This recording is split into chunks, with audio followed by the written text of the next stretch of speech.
예수님 공생의 기간 동에 하신 세 가지 다시 한번 확인합니다. 첫째, 가르치시고, 두 번째, 전파하시고, 세 번째, 치유하셨다. 잊지 마세요. 예수님 하시는 일, 가르치시고, 전파하시고, 치유하신 일입니다. 오늘 읽은 그 말씀 속에도 이런 세 가지 역사가 계속해서 일어납니다. 심장의 바리새인들과 논쟁하는 그러한 말씀들이 나오면서 인자가 안식일의 주인이다. 안식일에 선을 행하는 것은 범죄함이 아니다.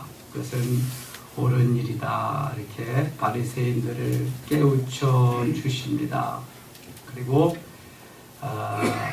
성령께서 역사하실 때 귀신도 내어 쫓고 성령이 함께 하실 때 모든 일이 가능하다. 성령을 모독하지 말아라. 이렇게 또 말씀하십니다.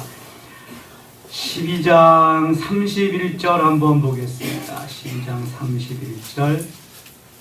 그러므로 내가 너희에게 이르노니 사람에 대한 모든 죄와 모독은 사하심을 얻되 성령을 모독하는 것은 사하심을 얻지 못하겠고, 또 누구든지 말로 인자를 거역하면 사하심을 얻되 누구든지 말로 성령을 거역하면 이 세상과 오는 세상에서도 사하심을 얻지 못하리라. 성령을 거역하면 안 된다는 거예요.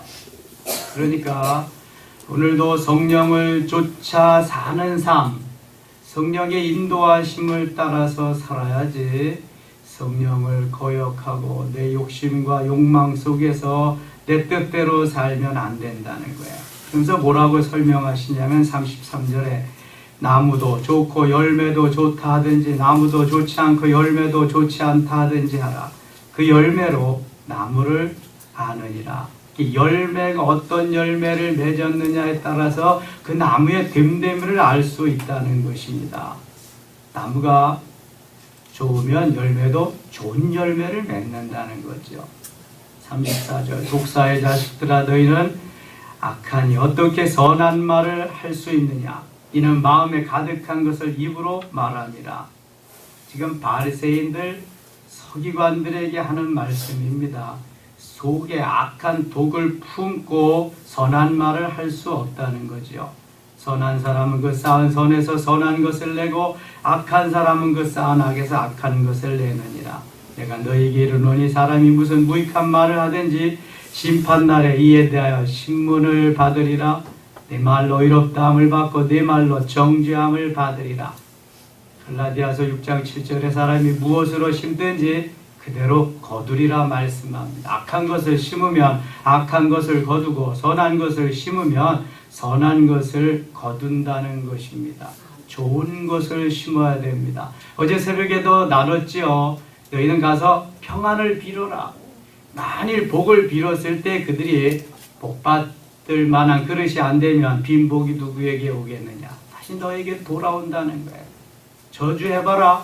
그 사람 저주받을 만하지 않으면 내가 한 저주가 다시 어디로 가겠느냐. 다시 너희에게로 온다는 거죠. 평안을 빌고 심은 대로 거두리라는 말씀하고 있습니다. 38절 그때 서기관과 바리새인 중 몇 사람이 말하되 선생님이여 우리에게 표적 보여주시기를 원하나이다. 39절 40절 같이 읽겠습니다. 예수께서 대답하여 이르시되 악하고 음란한 세대가 표적을 구하나 선지자 요나의 표적밖에는 보일 표적이 없느니라. 요나가 밤낮 사흘 동안 큰 물고기 뱃속에 있었던 것 인자도 밤낮 사흘 동안 땅속에 있으리라. 아멘. 표적, 사인, 기적 이런 걸 좀 보여달라고 그러니까 요나의 표적밖에는 보여줄 것이 없다. 요나가 밤낮 사흘 동안 큰 물고기 뱃속에 있었던 것처럼 인자도 나도 이제 밤낮 사흘 동안 땅속에 있으리라. 예수 그리스도의 죽음을 말씀하며 여기 부활까지도 다 내포되어 있는 것입니다. 요나가 물고기 뱃속에 사흘 동안 있다가 다시 살아났듯이 나도 밤낮 사흘 동안 이제 땅속에 있다가 살아나리라. 너희들이 이런 표적을 보게 될 것이다 말씀하고 있습니다. 46절에 가겠습니다. 예수님의 육신의 어머니와 형제 자매를 말씀하는데요. 예수께서 무리에게 말씀하실 때 그의 어머니와 동생들에게 예수께 말하려고 밖에 섰더니 한 사람이 예수께 여짜오되 보소서 당신의 어머니와 동생들이 당신께 말하려고 밖에 있나이다 하니 말하던 사람에게 대답하여 이르시되 누가 내 어머니며 내 동생들이냐 하시고 49절 50절 같이 읽겠습니다. 손을 내밀어 제자들을 가리켜 이르시되 나의 어머니와 나의 동생들을 보라.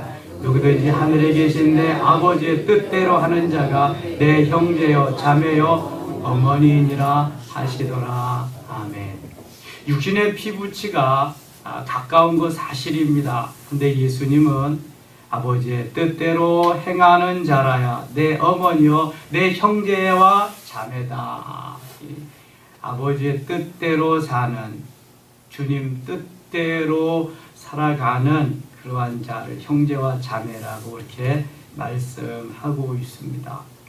우리가 먼 피부치부터 가까워 있는 형제 자매들, 그리스도의 한 형제 자매가 더 가까울 수도 있습니다. 어떤 분들은 예수 믿으면서 형제 자매와 의를 끊고 영 연락도 안 하는 분들도 있어요. 신앙이 같지 않다는 이유 때문에.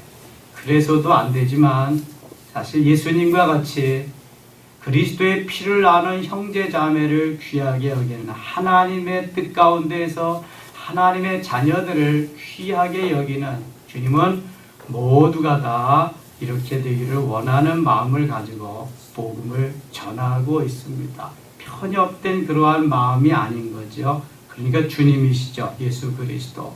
13장에 가면은 천국의 비유가 나오고요. 여기 씨 뿌리는 비유가 나옵니다. 그다 또 천국에 대해서 말씀하는 건데요. 네 가지 비유가 나오죠. 3절 보겠습니다. 3절 예수께서 비유로 여러 가지를 그들에게 말씀하여 이르시되 씨를 뿌리는 자가 뿌리로 나가서 뿌릴새 더러는 길가에 떨어지며 새들이 와서 먹어버렸고 첫 번째 땅은 길가입니다. 두 번째 더러는 흙이 얇은 돌밭에 떨어지며 흙이 깊지 아니하므로 곧 싹이 나오나 해가 돋은 후에 타서 뿌리가 없으므로 말랐고 두 번째는 돌밭입니다. 세 번째 더러는 가시떨기 위에 떨어지며 가시가 자라서 기운을 막았고 세 번째는 가시떨기 밭이죠. 8절 같이 읽겠습니다. 더러는 좋은 땅에 떨어짐에 어떤 것은 100배 어떤 것은 60배 어떤 것은 30배의 결실을 하였느니라. 아멘. 네 번째는 좋은 땅입니다. 길가, 돌짝밭, 가시덤불, 그 다음에 좋은 땅, 네 종류의 밭이 있음을 말씀합니다. 첫 번째, 두 번째, 세 번째 밭에는 떨어져서 씨가 자라서 열매까지 이어질 수 없음을 말씀합니다. 오직 네 번째 땅, 좋은 땅에만 싹이 나고 자라서 열매를 맺는데 100배까지 맺을 수 있다. 60배도 맺을 수 있다. 적으면 30배까지 맺을 수 있다. 요한복음 12장 24절에 보면은 한 알을 미리 땅에 떨어져 죽지 아니하면 한 알 그대로 있고 죽으면 많은 열매를 맺으리라 말씀합니다. 씨앗은 하나지만 땅에 떨어져서 죽을 때에 그 씨앗이 자라나서 발아해서 자라나서 열매를 맺는데요. 30배, 60배, 100배 벽시 같은 건 한 알이에서 수백 개 달리지요. 수수 엄청나게 많이 달립니다. 조는 더 많이 달립니다. 이렇게 하나의 밀, 한 알의 곡식이 썩어졌을 때에 좋은 땅에 떨어지기만 하면은 엄청난 열매를 맺을 것을 주님은 말씀합니다. 결국은 이 밭은 우리들의 마음의 밭을 말씀하는 것입니다.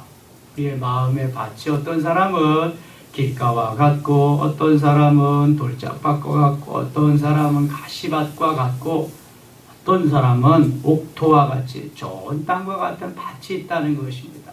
씨앗은 같은데 땅이 다르기 때문에 그 땅에 떨어져서 열매까지 이어질 수가 없다는 것입니다. 그러면서 이 밭에 대한 설명을 한참 동안 주님이 하십니다.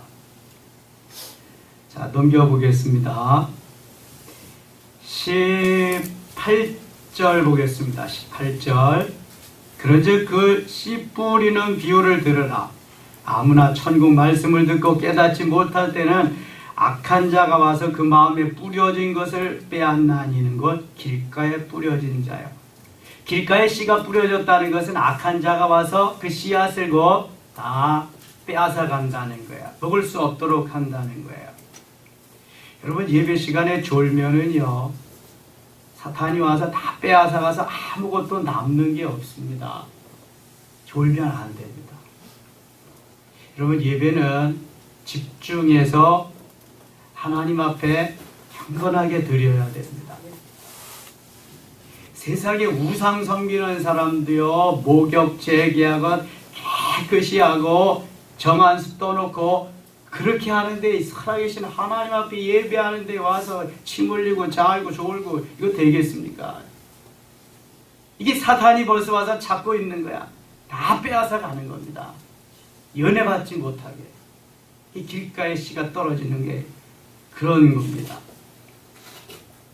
20절, 돌밭에 뿌려졌다는 것은 말씀을 듣고 즉시 기쁨으로 받되, 기쁨으로 말씀을 받아요.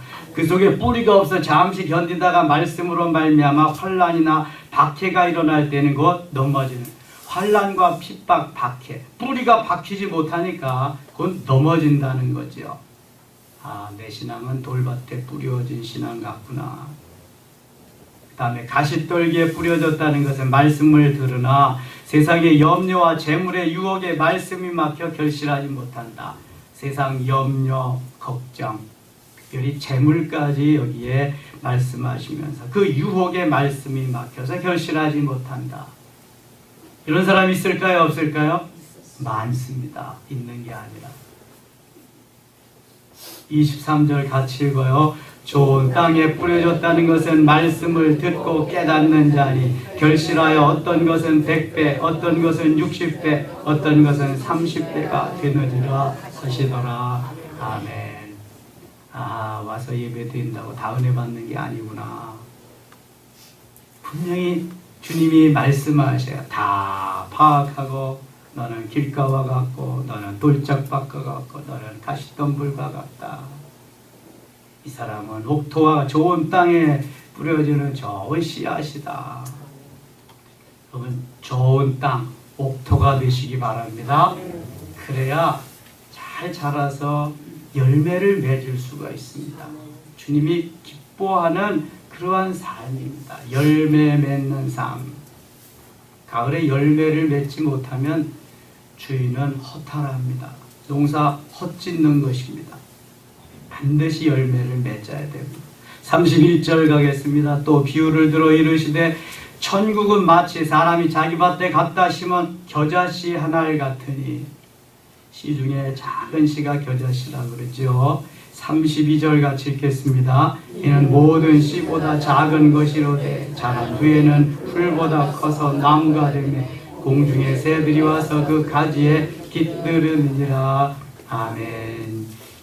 천국은 마치 겨자씨와 같다.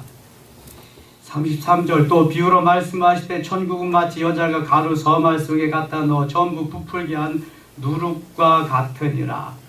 이게 확산됨을 말씀하는 겁니다. 누룩, 이스트는 점점 부풀어 오르게 하지요. 겨자씨도 작은 것인데 큰 나무로 이루어질 수 있다. 이렇게 말씀하시는 것이죠. 36절로 가겠습니다. 이에 예수께서 무리를 떠나사 집에 들어가시니 제자들이 나와 이르되 밭의 가라지의 비유를 우리에게 설명하여 주소서. 대답하여 이르시되 좋은 씨를 뿌리는 이는 인자요, 씨 뿌리는 이는 주님이십니다. 주님이 좋은 씨를 뿌리십니다. 밭은 세상이요, 좋은 씨는 천국의 아들들이요 가라지는 악한 자의 아들들이요 가라지를 뿌린 원수는 마귀요 추수 때는 세상 끝이요 추수꾼은 천사들이니 그런즉 가라지를 거두어 불에 사르는 것 같이 세상 끝에는 그러하리라. 가라지는 곡식이 아닙니다. 그래서 추수 때는 다 뽑아서 불살라 버리리라. 그러한 것입니다. 인자가 그 천사들을 보내리니 그들이 그 나라에서 모든 넘어지게 하는 것과 또 불법을 행하는 자들을 거두어내어 풀무불에 던져 넣으리니 거기서 울며 이를 갈게 되리라. 그때 의인들은 자기 아버지 나라에서 해와 같이 빛나리라. 귀 있는 자는 들으라. 천국에 가서 해같이 빛나는 하나님의 백성들 되기를 다 우리는 소망해야 할 줄 믿습니다. 44절에는 세 가지 비유가 또 나오고 있습니다. 천국은 마치 밭에 감추인 보화와 같으니 천국은 밭에 감추인 보화와 같다. 사람이 이를 발견한 후에 숨겨두고 기뻐하며 돌아가서 자기의 소유를 다 팔아 그 밭을 사느니라. 그러니까 밭에 보화가 번쩍번쩍 빛나는데 그건 내 밭이 아니니까 내 것이 아니잖아요. 그래서 집에 돌아가서 모든 소유를 다 팔아가지고 그 밭을 사서 보화를 내 것으로 만들었다. 천국이 마치 밭에 감추인 보화와 같다 설명하십니다. 그 다음에 또 천국은 마치 좋은 진주를 구하는 장사와 같으니 극히 값진 진주 하나를 발견하며 가서 자기의 소유를 다 팔아 그 진주를 사느니라. 천국은 진주와 같다. 47절 같이 읽을게요. 또 천국은 마치 바다에 치고 각종 물고기를 모는 그물과 같으니 천국은 마치 또 그물과 같다. 그물에 가득함에 물가로 끌어내고 앉아서 좋은 것은 그릇에 담고 못된 것은 내버리느니라. 세상 끝에도 그러하리라. 천사들이 와서 의인 중에서 악인을 갈라내어 풀무불에 던져 넣으리니 거기서 울며 이를 갈리라. 마지막 심판 때에는요, 의인과 악인, 양과 염소가 반드시 갈라지게 됩니다. 알곡과 쭉정이는 다 갈라지게 되어 있습니다. 곡식과 가라지도 나누어지게 되어 있습니다. 왼편과 오른편은 반드시 나누어지게 되어 있습니다. 얼마 남지 않았습니다. 주님 오실 그날. 53절입니다. 예수께서 이 모든 비유를 마치신 후에 그곳을 떠나서 고향으로 돌아가서 그들의 회당에서 가르치시니 그들이 놀라 이르되 이 사람의 이 지혜와 이런 능력이 어디서 났느냐. 55절 같이 읽겠습니다. 이는 그 목수의 아들이 아니냐. 그 어머니는 마리아, 그 형제들은 야고보, 요셉, 시몬, 유다라 하지 않느냐. 아멘. 예수님도 육신을 가지고 계십니다. 육신에 부모님이 계십니다. 조금 후에 성탄절이 오지만 예수님 육신의 아버지 누구예요? 요셉. 어머니 마리아. 육신의 아버지 요셉은 직업이 뭐였죠? 목수였습니다. 목수. 그래서 예수님도 아버지 따라서 목수 일을 하시곤 그랬어요. 그래서 여기 55절 보면은 목수의 아들이 아니냐. 그 어머니는 마리아. 예수님의 육신에 아우들이 있습니다. 동생들이. 형제들은 야고보, 요셉, 시몬, 유다. 야고보는 후에 예루살렘 공의회의 의장이 됩니다. 그리고 야고보서를 기록하고 예수님이 갈라디아서 2장 9절에 보면 야고보와 게바와 요한을 기둥같이 여기는 그러한 일꾼이라고 말씀하고 있습니다. 예수님 생전에는 예수를 믿지 않았습니다. 그런데 예수님의 고난과 죽음과 부활을 보면서 예수님의 육신의 동생들이 예수를 믿습니다. 그리고 야고보가 훌륭한 초대교회 지도자가 됩니다. 유다도 유다서를 나중에 남기게 되지요. 야고보, 요셉, 시몬, 유다, 예수님도 육신의 형제가 있습니다. 다만 이 형제들과 달리 예수님은 우리가 마태복음 초기에 나눴지요. 뭘로 잉태하셨다고요? 성령으로. 예수님의 다른 네 형제하고 예수님은 좀 달라요. 예수님은 성령으로 잉태했지만 야고보, 요셉, 시몬, 유다는 육신으로 마리아와 요셉과의 관계에서 잉태돼서 태어난 이들이지요. 육신의 형제입니다. 그 누이들은 다 우리와 함께 있지 아니하냐 그런즉 이 사람의 모든 것이 어디서 났느냐 하고 예수께 제수를 배척한지라. 예수께서 그들에게 말씀하시되 선지자가 자기 고향과 자기 집 외에서는 존경을 받지 않음이 없느니라 하시고, 고향에서 존경을 받지 못한다 하는 것은 자라난 환경, 배경을 모두 다 알고 있기 때문에 그런 거죠. 예수님이 공생의 3년, 사생의 30년, 그래서 모두 33년의 생애를 사셨는데요. 잊지 말아야 될 것은 예수님은 신성과 인성을 동시에 겸비하신 분이다. 신성을 부인하거나 인성을 부인하는 자를 뭐라고 그래요? 이단이라고 합니다. 잘못된 것입니다. 예수님은 하나님이시자 사람이고 사람이시자 하나님이십니다.